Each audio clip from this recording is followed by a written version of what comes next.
Di Jalan Mastrip, Kota Blitar inilah berjajar puluhan kios jasa potong rambut.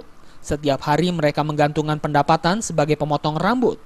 Potong rambut tidak hanya menggunakan gunting, namun juga mesin pemotong rambut yang menggunakan daya listrik.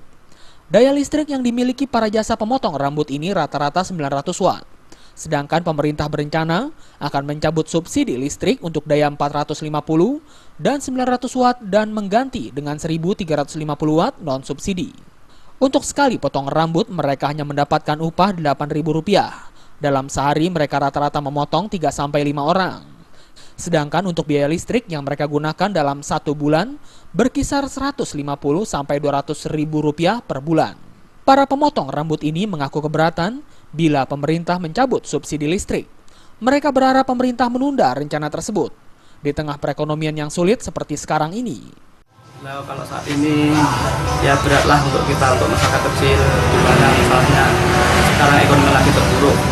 Ya diusahakan pemerintah bisa pulang kembali, jangan sampai tunda listriknya itu.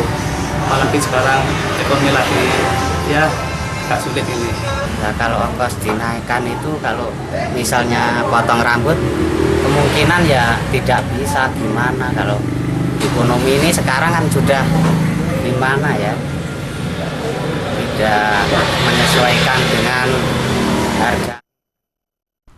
Para pemotong rambut ini resah bila pemerintah benar-benar menarik subsidi listrik, maka dapat dipastikan penghasilannya berkurang. Selain harus menambah pengeluaran, pelanggan sendiri juga berkurang. Dari Blitar, Jawa Timur, Khairul Abadi melaporkan.